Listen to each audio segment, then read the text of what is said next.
فاكرين الكات اي الغامق اللي في ايدي الشمال ده اللي كنت عملته معاكم في فيديو قبل كده؟ تعالوا بقى نشيله ونعمل الفرنش الهادي الرقيق اللي في ايدي اليمين ده. طيب اول حاجه بالسلاح السيراميك بشيل الجل القديم، بشيل طبقات اللون والتوب كوت، ومش بشيل كل طبقات الهارد جel عشان انا هعمل عليه ريفيل. تمام، بس لو في حاجة بايظة من الهارد جel فكة او حاجة بشيلها. ده كده بعد ما شلت كل اللون وبدأت اشيل الوبرة بالفرشة، وبعدين بدأت ازق الجلد بالزقاقة المعدن، بزق الكيوتيكل لورا شوية، برفعه لورا شوية بس مش قوي، بالراحة يعني. بعد كده بالمبرد وبدأت اخشن الجزء اللي هو الضافر الطبيعي اللي من فوق، واظبط الشيب بتاع الضوافر. بعد كده بالبنس وهبدأ اشيل الجلد الميت اللي في منطقة الكيوتيك. خدوا بالكم ان كل الادوات قبل ما بستخدمها لازم اكون معقماها بكحول. وكمان في الخطوة بتاعت اني اشيل الجلد الميت دي انا ما بحفش، ما بشيلش زيادة عن اللزوم، لان مهما كان المنطقة دي ليها اهمية برضه. بالراحة كده وبشيل بس الجزء الميت. بعد كده بستخدم الديهايدريتور ده من اونو، بحطه بس على الجزء اللي هو بتاع الضافر الطبيعي، مش بحطه على الهارد القديم. بعد كده ده البوند من كاليبسو، برضو نفس الفكرة، بحطه على الجزء بتاع الضافر الطبيعي مش على كل الضافر.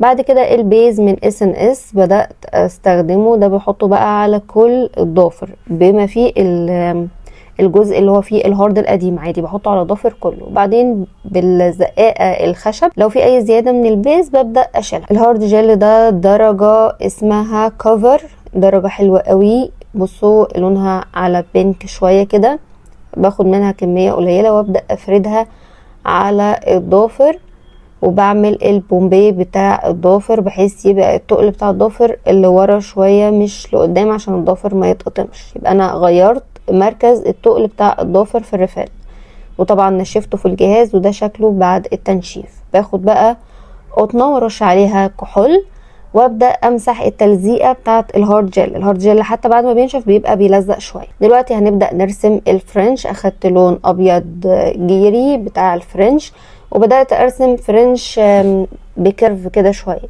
وبعدين اخدت اللون السيلفر وحطيته في الضافر، ضافر واحد بس هو اللي عملت فيه اللون السيلفر. ودلوقتي اخدت السبايدر وبدات ارسم بيه خطوط عشوائيه كده على الضافر يمين وشمال، وبعد كده عملت بالعكس يعني بحيث يبقوا اكسات كده يمين وشمال. تمام، بعد كده اخدت برونز سيلفر ورسمته خط على الخط الابيض بتاع الفرنش. واخر حاجه خالص التوب كوت من جلوبال فاشون، بحطه طبعا على كل الضافر واتاكد ان انا قفلت بيه الضافر كويس من كل ناحيه، من فوق ومن الجناب ومن تحت ومن كل حته. انا هنا حبيت اوريكم تاني السبايدر وانا بستخدمه على الضافر الكبير لوحده عشان حسيت انه مش باين في المره الاولانيه، عشان تبقوا شايفينه كويس وفاهمين فكرته. هو بيمط كده فبيعمل معايا خطوط. بس كده ده الفاينل لوك. قولوا لي رايكم فيه ايه. ديزاين سهل جدا وبسيط وتقدري تعمليه بسهوله جدا ويليق كمان معاكي في كل المناسبات.